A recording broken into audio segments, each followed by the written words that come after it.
Today, we're going to be talking through, or we're going to be doing the SIG Instrumentation Introduction and Deep Dive. My name is David Ashpole. I work for Google. My name is Catherine. I also work for Google. And before we begin, I just want to take a moment to remember our good friend Han, who died earlier this year. A lot of the things you'll see today are things that he came up with and he drove. And in a very significant way, Han helped build this SIG. So thank you to him, and we miss him dearly. But you're welcome to, see his life story. It's incredible. But we miss him dearly. So today we'll be talking about SIG instrumentation. What is it? We'll be going through all the signals and how we use them, and we'll talk about our sub-projects. And then if anyone's interested in getting involved, we'll discuss that as well at the end. So why does our SIG exist? We provide best practices and tooling and stuff like that for all the other components in Kubernetes. So whether it's the kubelet or the API server, the scheduler, they all use metrics, logs, trace libraries that this SIG works on, and they follow our best practices to the extent that we can enforce them, at least.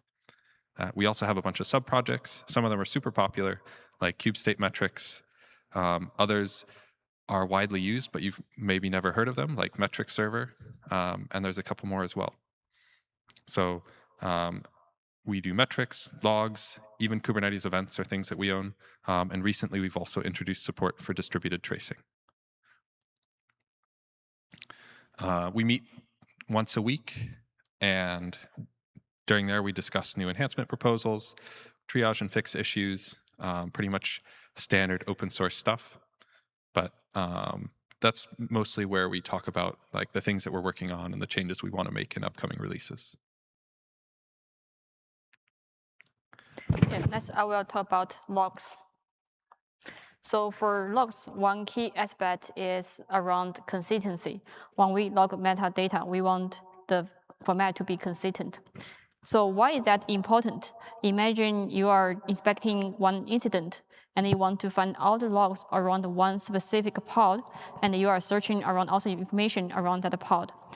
Without consistent logging, sometimes you cannot find any log, leaving you wonder if there are no logs or you are just using the wrong logging format. Klog, short name for Kubernetes logger, is forked from glogger. It can understand Kubernetes objects.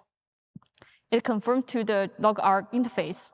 Even though the interface itself doesn't provide any specific logging implementation, it allows for the injection of a specific logging implementation. Klog defaults to text-based logging, but JSON is also an option. So for structured logging, the purpose is that we want to log to be parsed very easily. Without structured logging, we need to use very complicated regular expression to pass the log. So with structured logging, we can use key value pairs to store the metadata. So in summary, structured logging makes injection easier and opens the door for optimized query based on metadata fields. This is one example that how can we see for the structured logging. And this is how it looks like in JSON format. So we have fields like pod, status, or timestamp. On top of structured logging, we have a contextual logging. The purpose is all around simplification. So with contextual logging, our code are less redundant. So the logger will be propagated through the context, and we can use the logger from the context.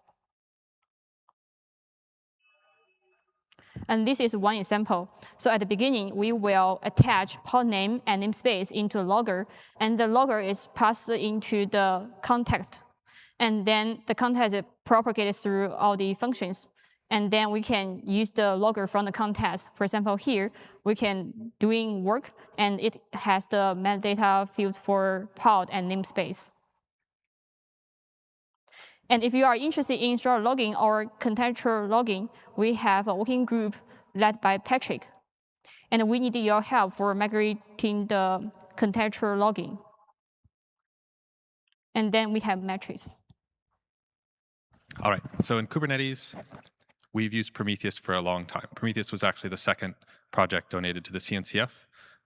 And basically the two projects kind of grew up together back a decade ago at this point. But it's an awesome format, and it's also a time series database for storing and querying your metrics. But Prometheus is pretty simple. So it comes with a very basic text format, some client libraries, and we really needed and wanted to do a little bit more for Kubernetes components. So we introduced what we call the Kubernetes metric framework. And we're layering on top of Prometheus a couple new concepts. One is a stability level. So how stable is this metric? Is it going to go away next release?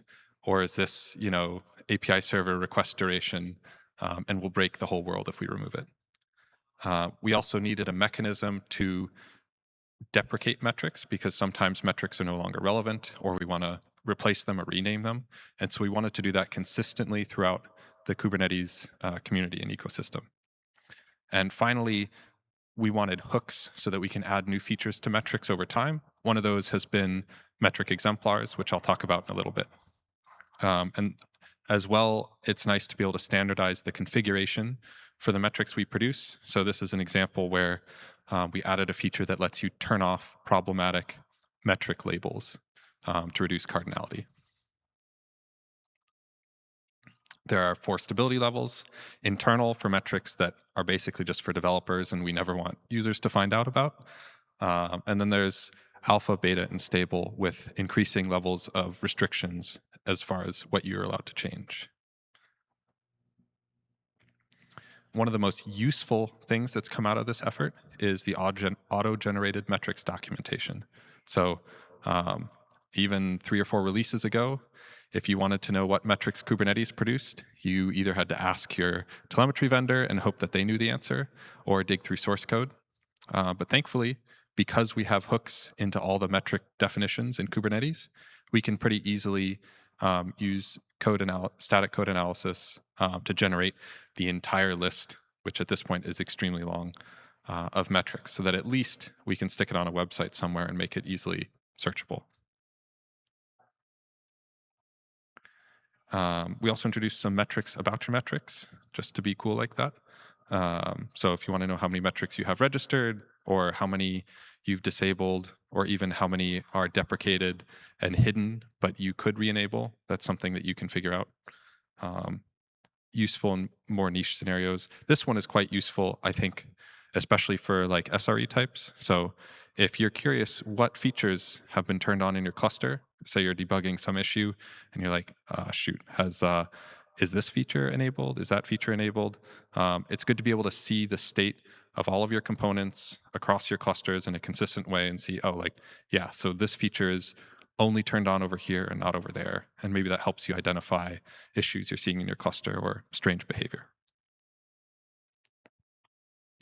A couple releases ago, we introduced the concept of a consistent component SLI metric. These break the metric model just a little bit in that each time you hit the endpoint, it changes the value. So you'll get this cumulative health checks total metric based on the number of times you've hit the endpoint and it has responded in a failed way. And then you also have a gauge version of the metric that tells you basically, like, is this endpoint healthy at the current time? Next, we'll talk about Z pages. Yeah, I will talk about Z pages. So for Z pages, the purpose is for people to debugging Kubernetes. So there is one fun fact around Z pages. Why not A pages or B pages? It's because we want to distinguish between our troubleshooting pages from those traditional application URLs. Because URLs usually don't end in Z, so we always end Z for troubleshooting pages. For example, we have state Z or flex Z. All of them ends in Z. So for state Z, we can get information, for example, the go version or uptime. And then for flex Z, we can get the current value for all the flags, including default values. And we can use those commands to get our flag Z. There is one good news is that this feature is available in all control plane components starting from 1.33. So it supports plain text format so far. JSON format will be supported soon. Next, we have traces. All right, now for the fun part, right? Let's talk about traces. In the context of the history of Kubernetes, tracing is super new. Distributed tracing is not a new concept, generally speaking, but we have finally gotten around to adopting it recently. We use OpenTelemetry for tracing. I also work on OpenTelemetry, which is fun, so I'm excited to talk about this. In 1.34, API server and kubelet tracing are both going GA. So get out, use it. We've gotten good feedback, and it is a useful tool, although it's not super widely deployed in Kubernetes at the moment. So what does an API server trace look like? Just to give you an idea of the value of something like this. Well, it gives you a detailed view of exactly how much time was spent in different parts of serving this request. So you can see that, for example, authentication was really quick, but the actual requests to etcd is what, the etcd transaction here is what took most of the time. It's really valuable in that you can see a single view the different services that were involved in handling the request. So this is a simple example where we're doing a create operation and it does a simple transaction to etcd, but you could imagine if there's calls to mutating admission webhooks or reentrant calls into the API server, that you could get quite a complicated graph here, and it would be very helpful to know exactly what the breakdown was of time spent in different places. One of the biggest problems we had to solve in order to mark API server tracing GA was how to give I'll say users, but really how to give super users some semblance of control over sampling decisions, because it's really not very useful to just say like, yeah, sample 1 out of every million requests, and you just kind of hope that you get the problematic ones, because oftentimes there are particular queries to the API server that are slow that you want to debug, and this would be a really good tool for it. So the solution we came up with is that if you're in the system monitoring RBAC role, then if you send a sampled span, or if you send a sampled incoming trace context to the API server in headers, then the API server will respect that. It's pretty limited right now, but in the future, you could imagine it being integrated maybe with like kubectl. I could imagine like kubectl -- trace or something, giving you a span and being quite helpful for debugging those kinds of scenarios. This was also kind of tricky to implement because, of course, you would like to trace your authentication and authorization pathways, but if you're delaying your sampling decision until after you've authenticated someone, that's difficult to do. So that was a fun problem to solve. Next, I'll talk about kubelet traces. So the kubelet also does tracing despite not being RPC driven. So all the stuff about controlling sampling decisions doesn't really apply here. But when you do get spans from the kubelet, they tend to be quite useful, as it talks to a lot of gRPC services, whether that's the container storage interfaces, the network interfaces, obviously the container runtime interface. There's a lot of gRPC calls, and so it can be quite useful to see exactly what was taking a lot of time. Why was your pod startup slow? And this kind of tracing can help answer those questions. All right. There's a lot of cool new things that people could do in the future with tracing.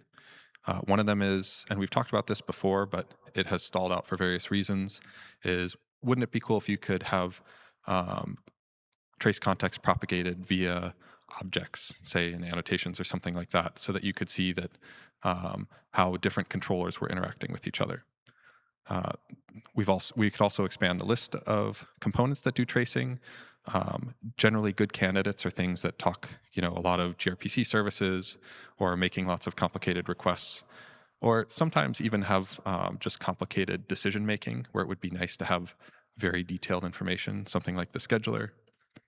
And then the final thing that is kind of like an idea for the future is OpenTelemetry is standardizing a declarative configuration file format. And right now we have our own config format that's extremely simple, just has a sampling rate and an endpoint, but it would be maybe useful to adopt the declarative configuration once that stabilizes. So talk to me afterwards if you're interested. All right. I'll briefly talk about signal correlation because it's one thing to have all the signal types, metrics, log, traces, Z pages, events, but it's another thing to be able to use them together. So generally speaking, the way most people debug Kubernetes system components right now is they start with their metrics, they find some problem, a spike in the latency graph, and then they go searching through logs to try and find the answer and hope that they can grep properly or find the right attributes to identify what happened and why it happened. And traces are sort of a niche debugging tool, I'll say. But ideally, instead, people would be using metrics and then using trace exemplars to find examples of traces that demonstrate a particular issue. Like here's an example of a slow API server request. And then when they look at their trace, they would see logs that happened during the span that was slow, for example. And that would make it much quicker for someone to get from the graph that shows the latency spike all the way to, oh yeah, here's what was going on. Here's the detailed information about why this thing was slow. Help people root cause their issues. So we need two things for that. We need exemplars on metrics, and we need span context and structured logs. We have exemplars on metrics added in 132, but they're only available if you use open metrics, which a lot of people don't for various reasons. So we're still working. I also work with Prometheus and OpenTelemetry a lot. So we are working on OpenMetrics 2.0, which hopefully will make exemplars a lot more usable. But the thing we also need help with is adding span context and structured logs. It's not difficult per se, but logs have a lot of performance requirements, and just looking in the context all the time for trace keys and stuff is not potentially an acceptable solution. So there's some work to be done there if people are interested. Next, we'll talk about the subprojects we own. There are 4 of them right now: the usage metrics collector, kubestate metrics, metrics server, and Prometheus adapter. Catherine? Yeah, I will talk about the usage metrics collector. So the key motivation for the usage metric collector is that we want to have a better metric resolution. So for metric server, the current metric resolution is every 15 seconds. And for this component, it can get a better metric resolution at every 1 second. It also has another feature named pre-aggregation. So we can aggregate the data before those are scraped by Prometheus. So as we can see from the configuration, you don't need to be a Prometheus expert to use this feature. Another component is kubestate metrics. So it can generate Prometheus metrics from Kubernetes API objects. It supports any Kubernetes object, for example, pod deployment or other things. So here are 2 examples. The first one is kube deployment spec replicas. Another one is around replica updated. What's more, kubestate metrics also support generating metrics for custom resource state. For example, if you have CRD and CR, you can use the feature to generate the metrics for your CR. And we will have some updates around the custom resource metrics, and it will be announced later. And then. All right, let's talk about the metric server. The metric server has been around for a long time.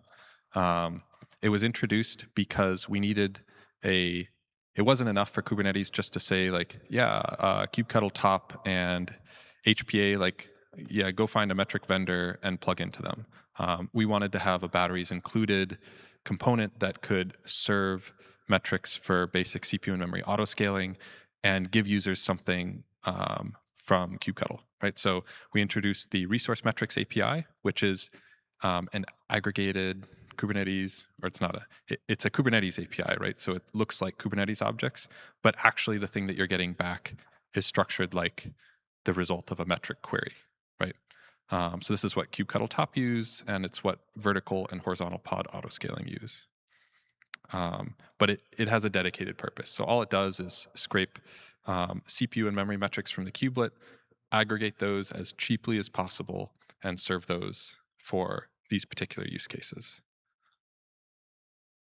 And finally, we also have the Prometheus adapter. So this is what a lot of people use if they're running Prometheus in their cluster to serve not the resource metrics API, but oh shoot, I'm forgetting the custom or external metrics API. So basically, like if you want to scale based off of a pub sub queue size or something that isn't CPU and memory, you can do that via the custom metrics API. And people often like to scale based off of their Prometheus metrics. This project is likely to be deprecated soon, and we're really encouraging users to migrate to Kita, which is a newer project that supports a lot of metric sources, including Prometheus, and we really recommend people use that instead. All right. If any of this sounded exciting, you can get involved, and we'd love your participation. So first, if the time zone and times work for you, you're welcome to attend our SIG meetings. We alternate between SIG meetings where we discuss features and triage where we go through new metrics that are being added and assign people to review them and issues and stuff like that. So in particular for subprojects, Cube State Metrics and Metric Server are both looking for new contributors, so you're welcome to reach out to Damien for that. The Usage Metrics Collector is also happy to have more people involved, and you can contact Elena. And as we've said before, contextual logging, there's always more logs to be migrated to contextual and structured logging, so feel free to contact Patrick if you're interested in helping with that. As I said, we have weekly SIG meetings, alternating between regular and triage meetings. You can also reach out to us on Slack or on our mailing list. That's it. Thank you, everyone. If you have questions, there's a microphone in the middle.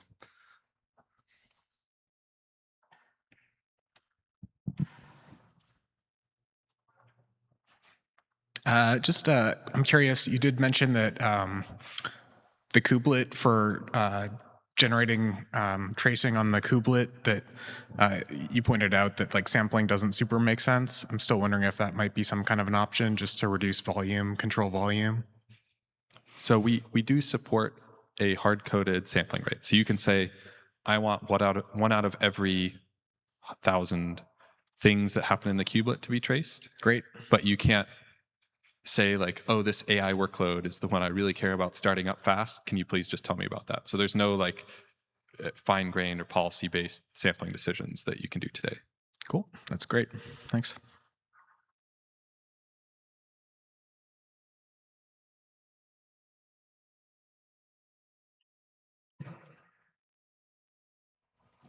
All right. Well, we really appreciate everyone who attended. Thank you for being here. And if you have any more questions, we'll be up front for a little bit. Come chat with us. Yeah. Thanks, everyone.